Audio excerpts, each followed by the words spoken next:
Good morning. I just woke up. Oh, I'm crying. Do you guys do that? Do you see that tear on my eye? I do that sometimes when I wake up. I'm not like crying. I just have like a bunch of tears come out of my eyes. Cleansing. Or something. It's cold. It gets cold in here. I sleep like this. Just kidding. It's not a bad idea though. Anyways. And that's why I turn on the camera. I have nothing to say. Oh, I was going to tell you about a dream I had. Whoa. Dreams are incredible. Part of my life mission is to really, really support the world in having a better relationship with the dream world. It's so important. It's so.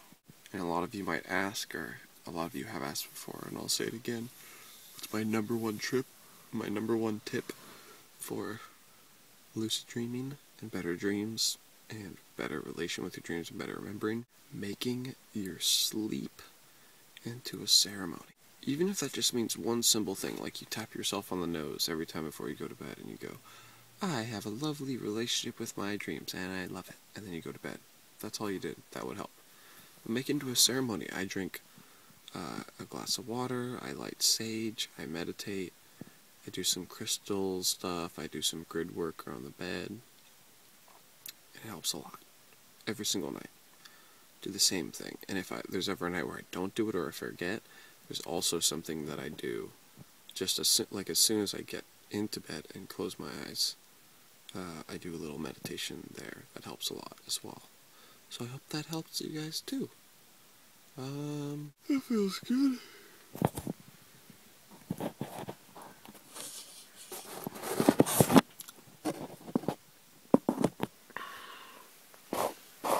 It's a little later in the afternoon. Just been sitting outside in this beautiful spot with my tea and my notes, writing things down. The fact that we've developed a system to take the thoughts in our heads and the noises that those thoughts make when we say them, and then make symbols that represent the noises, and then we can communicate. Incredible, right? Who thought, where did that come from?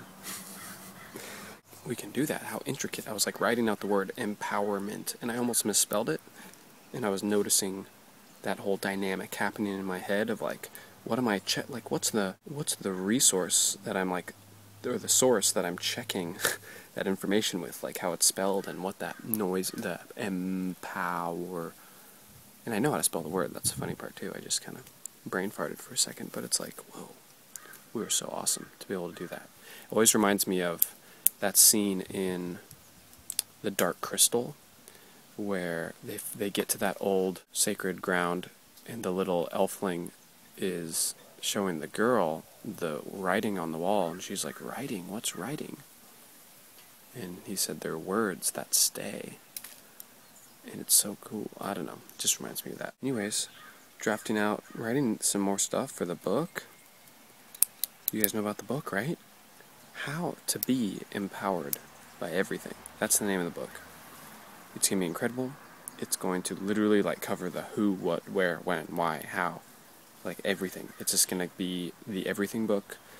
I'm hoping whoever reads it does not need to buy another book on how to like feel better about themselves on the path of life. If you want to learn about Kundalini Yoga, because that makes you feel better, buy a book for the dynamics of that. Perfect. If you want to learn about nutrition, perfect. But as far as covering the like feeling centered within yourself and understanding your true potential and your true, like the truth about what you are, where you're at, what you're doing, and what it means, and what to focus on and take action on because of it, you're not going to need another book than this one. Super, super exciting. And it's going to have a bunch of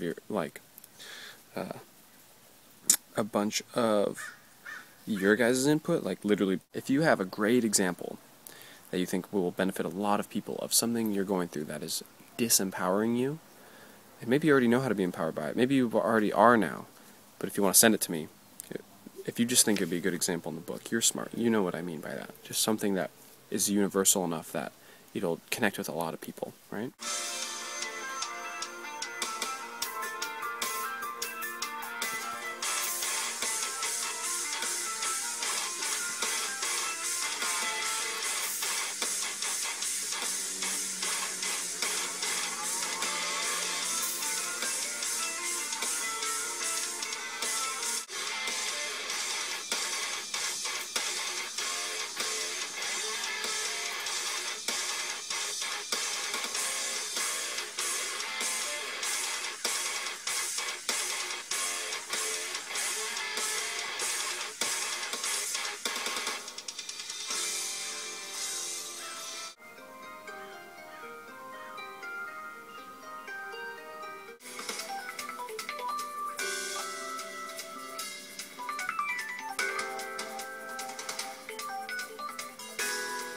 Skill number 1, transmuting mental spirals. You have always had what it takes to succeed. It's just a matter of getting through and transforming the subconscious mental patterns that slow you down. All it takes is new ritual, commitment, and patience, and we can even help with the patience part. I find this part really crucial. I'm not in the business of like teaching people things. I'm in the business of reminding people that they've already always had what it takes to achieve whatever they want.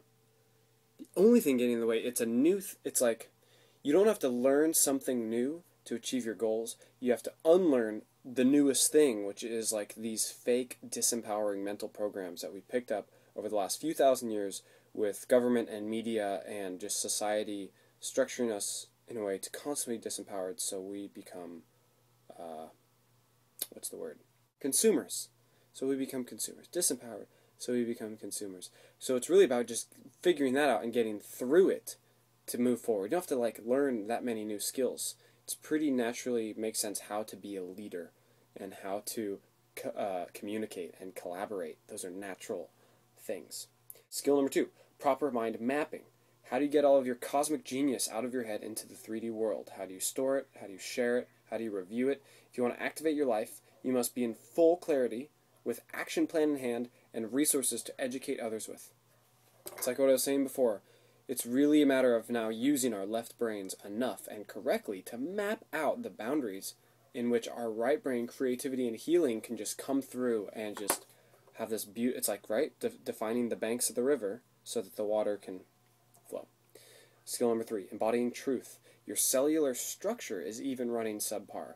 We must get out of fight or flight mode, reprogram our mental dynamics, and reinstitute the original biorhythmic chemical balance of our bodies. It's 11:15 p.m. And I haven't filmed anything since probably the epic jam session, or whatever it was I was doing earlier. This is what I do when I work. I wanted to be authentic and show you guys. Literally, when I'm sitting here working, when I'm taking a break and I don't need to type something, I'm drumming or I'm playing guitar, and that's a lot of fun. When you get a chance, today, tonight, whenever you see this video, take just a moment and step aside from the whole world. Go somewhere private, step aside, close your eyes, and just hold your, hold to your hand to your heart, or just hug yourself and think to yourself and really acknowledge the fact that of the type of person that you are. You're the type of person, for one, if you watch my videos, you're a very unique type of person. And if you do watch my videos, which you are because you're watching this, I'm assuming you're not even assuming, I'm claiming you're an intelligent person, a fun person, an interesting person, but even more importantly, a person who loves themselves enough to do the research. You're the type of person who is committed enough to do what it takes to be happy and healthy and help others. So, way to go.